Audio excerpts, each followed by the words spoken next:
aqui, Senhor, porque temos conhecido teu amor.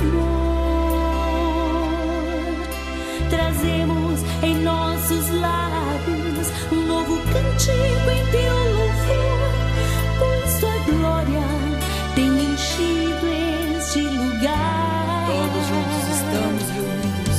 Estamos reunidos aqui, Senhor, porque temos conhecido teu amor. Trazemos em nossos lábios um novo cântico em teu louvor, pois tua glória tem enchido este lugar. Pois tua glória tem enchido este lugar. Te exaltamos. Pois tua glória tem enchido este lugar.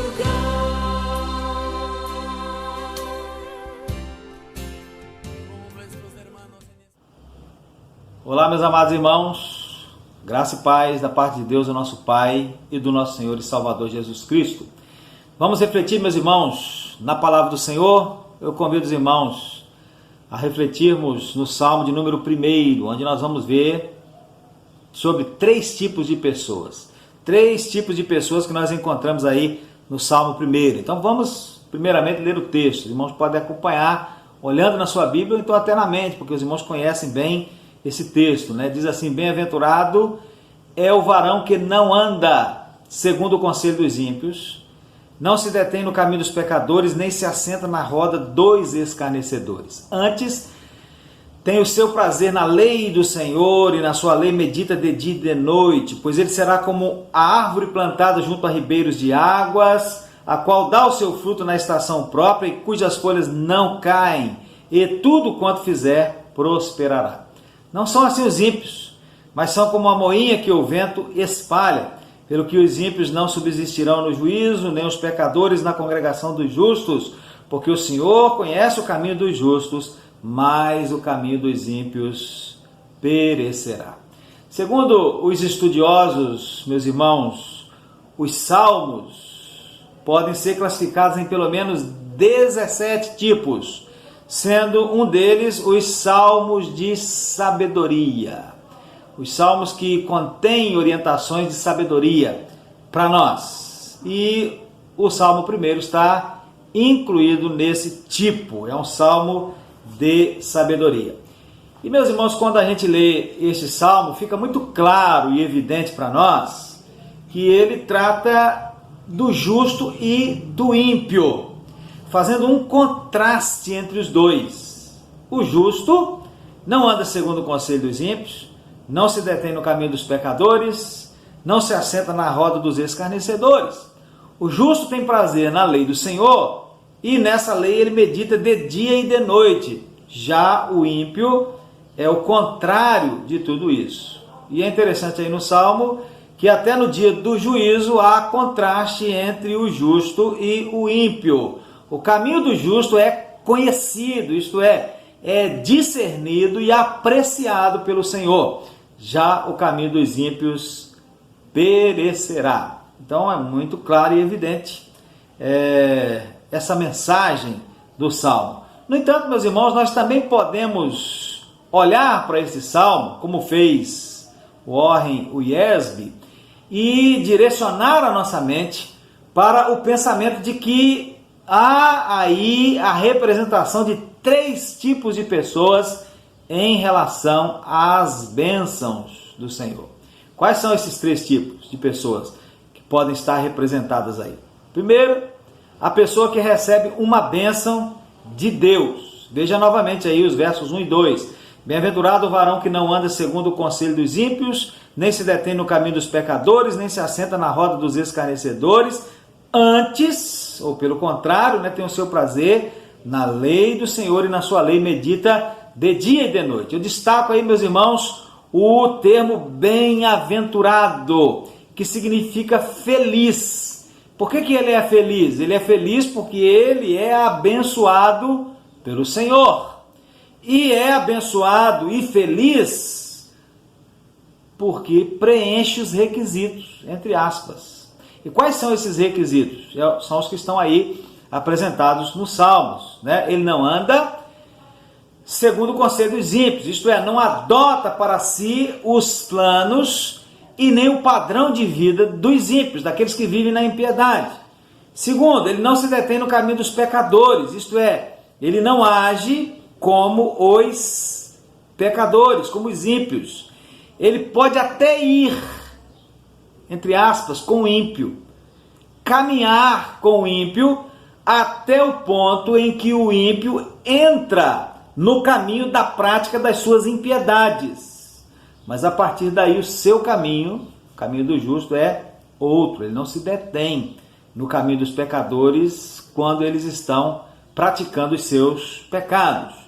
Terceiro, aí ele não se assenta na roda dos escarnecedores. Em outras palavras, você não o encontra nos lugares onde os ímpios se reúnem para planejar, promover e praticar atos pecaminosos. E a mais importante razão de tudo mais importante, né, o mais importante requisito e razão de tudo mais, ele tem prazer na lei do Senhor. E nela medita de dia e de noite. Então, o prazer na palavra do Senhor e a meditação nessa palavra andam juntos. E meditar aí no texto, meus irmãos, está num tempo verbal que indica uma prática constante. Então ele tem prazer na lei do Senhor e nela fica meditando dia e noite. Ela está sempre presente na sua mente e, no caso dos judeus, até mesmo nos seus lábios, porque quando eles meditavam, eles costumavam expressar verbalmente aquela palavra na qual eles estavam meditando. Então, essa pessoa é a pessoa que recebe uma bênção, ou a bênção de Deus, né? Ela é bem-aventurada, ela é feliz, ela recebeu a bênção do Senhor na sua vida porque preencheu esses requisitos. Então está aí a primeira pessoa, a pessoa que recebe uma bênção de Deus.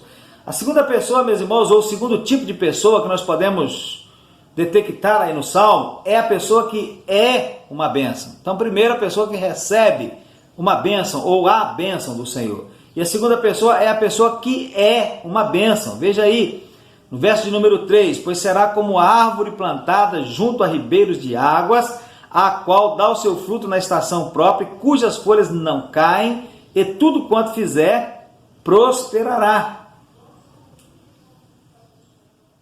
Então, meus amados irmãos,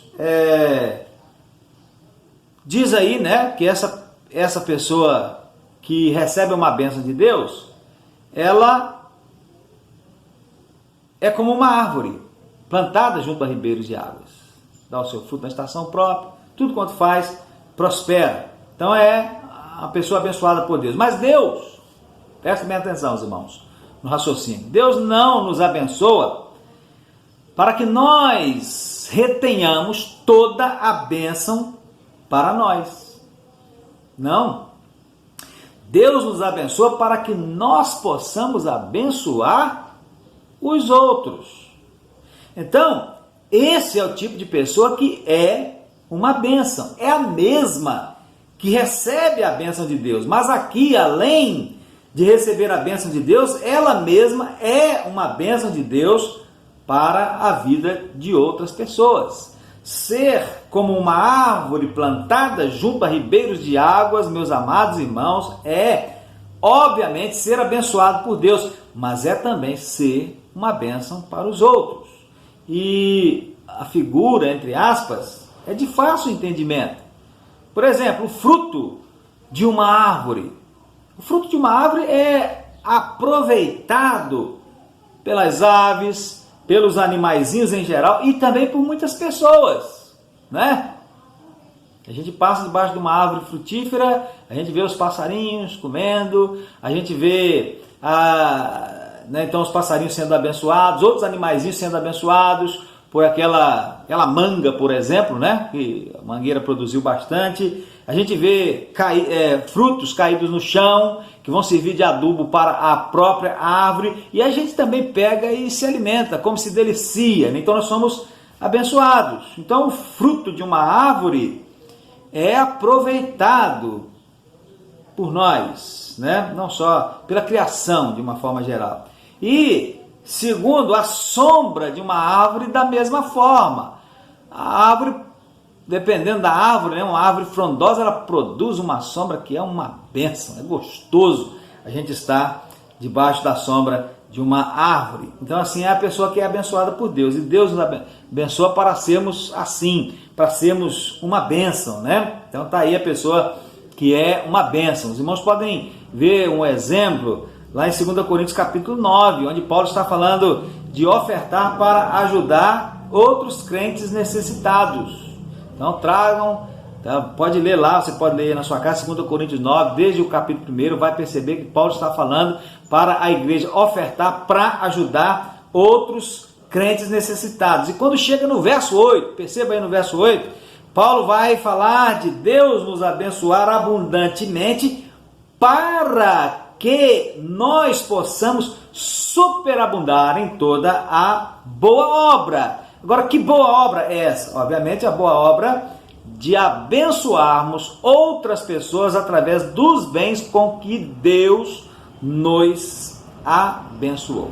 Interessantemente, meus irmãos, até mesmo com respeito aos dons, porque Deus nos deu os dons, porque Deus nos capacitou com dons. Uma das razões é para que nós mesmos sejamos dons de Deus na vida de outras pessoas. Então você é dom de Deus e, portanto, bênção na minha vida quando você ministra em meu favor e, obviamente, de outros também, para minha edificação e para a edificação dos outros, os dons e as capacitações que Deus lhe deu. E eu, da mesma forma, sou dom de Deus e, portanto, bênção na sua vida, ministrando em seu favor os dons e as capacitações que Deus me deu. Então, a pessoa que é como uma árvore plantada junto a ribeiros de águas, que é frutífera, que é frondosa, é uma pessoa abençoada e é uma pessoa que é bênção para a vida de outras pessoas. Então, já vimos dois tipos, né? A pessoa que é abençoada por Deus, que recebe a bênção de Deus, e a pessoa que é uma bênção na vida das outras pessoas. E o terceiro tipo de pessoa que detectamos aí no Salmo, meus irmãos, é a pessoa que carece da bênção de Deus, que precisa da bênção de Deus. Trata-se do ímpio, né? E o ímpio é aquele que os cristãos devem procurar alcançar com o Evangelho. Agora, interessantemente, meus irmãos, às vezes nós caímos no erro de olhar para o ímpio apenas como ímpio, principalmente dependendo do tipo de impiedade em que ele está envolvido. Veja se não é assim que muitas vezes nós falamos, nós agimos, nós nos comportamos. Vou dar alguns exemplos para os irmãos. A gente olha para alguém e diz assim: ali vai o bêbado da cidade. Nós sabemos que tem muitas pessoas na nossa cidade que gostam de beber, mas sempre tem aquele que é o mais bêbado de todos, né? Então a gente olha para ele e diz assim: ali vai o bêbado da cidade. A gente olha para uma outra pessoa e a gente diz assim: deixa esse sujeito para lá, ele está envolvido até o pescoço nas drogas. Outro, a gente olha e diz assim: aquele fulano é um ladrãozinho sem vergonha. O outro é corrupto, mentiroso, imoral, vive na prática de imoralidades, né? O seu comportamento é imoral e etc.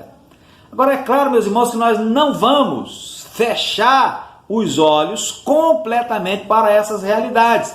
Mas, além dessa casca, nós precisamos enxergar o ser humano que carece da bênção do Senhor, que está, entre aspas, morto, sem raiz, que é como a palha, como diz o Salmo, né, levada pelo vento, e que, se continuar dessa forma, não subsistirá diante de Deus no dia do juízo. Então, o que é que nós temos que dizer? Ali vai o bêbado da cidade, mas na nossa mente tem que vir esse pensamento. Mas se o evangelho que nós vamos pregar para ele encontrar lugar em seu coração, em breve ele será o ex-bêbado, que agora foi lavado e remido pelo sangue de Jesus. Porque ele carece, é uma pessoa que carece da bênção do Senhor. E bênção essa que nós podemos anunciar, que nós podemos lhe oferecer. Aquele sujeito está atolado até o pescoço nas drogas, mas se o evangelho que nós vamos pregar para ele encontrar lugar em seu coração, em breve ele estará limpo, lavado e remido pelo sangue de Jesus. Fulano é um ladrãozinho sem vergonha, mas se o evangelho que nós vamos pregar para ele encontrar lugar em seu coração, em breve ele não se envergonhará mais. Não por ser um sem vergonha, alguém que não tem vergonha de nada, mas por não ter mais de que se envergonhar. Por quê? Porque foi lavado e remido pelo sangue de Jesus. Então precisamos enxergar as pessoas não simplesmente como ímpios sim, claro, mas pessoas que carecem da bênção do Senhor e para as quais a bênção ainda está disponível, e nós precisamos oferecer essa bênção que é o evangelho. Você conhece alguém que é uma pessoa que carece da bênção do Senhor? Certamente que sim. Então, abençoe essa pessoa com a mensagem do evangelho. Mensagem essa vivida e pregada por você, não somente pregada, mas vivida, e não somente vivida, também pregada. Então, abençoe, olhe para a pessoa e diz assim: olha, ali está alguém que realmente está no lamaçal do pecado. Essa pessoa carece da bênção do Senhor, e eu vou oferecer essa bênção para ela, que é a bênção do evangelho. Então, meus irmãos, são 3 tipos de pessoas, né? Temos aí os abençoados, os que abençoam e os que carecem da bênção. Louvado seja Deus, os irmãos já foram abençoados e agora estão sendo bênçãos na vida de outras pessoas e serão ainda mais. Amém? Que Deus abençoe a sua vida e que o Espírito de Deus aplique essa palavra ao nosso coração.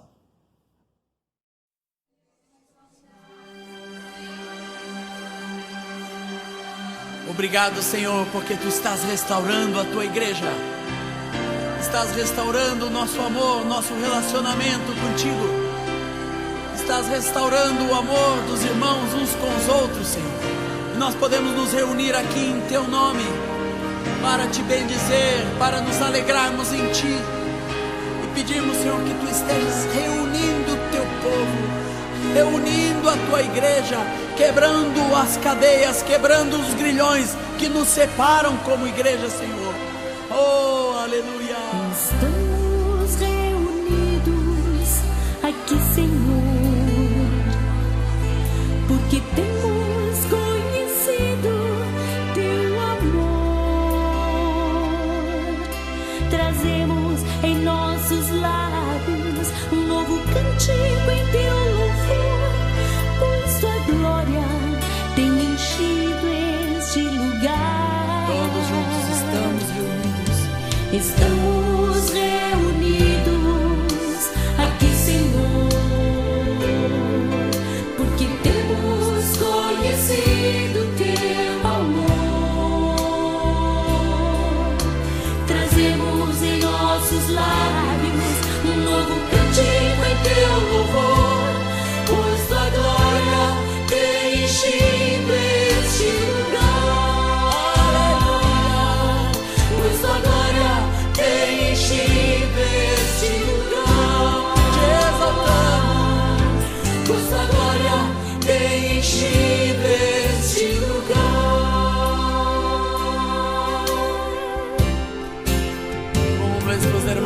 español. Estamos reunidos aquí, Señor,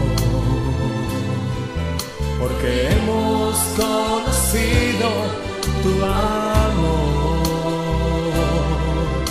Traemos en nuestros labios un nuevo cántico de loor, pues tu gloria ha llenado este lugar. Estamos reunidos aquí, Señor, porque hemos conocido tu amor. Traemos en nuestros labios un nuevo cántico de loor, pues tu gloria ha llenado este lugar, pues tu gloria ha llenado este lugar, pues tu gloria ha llenado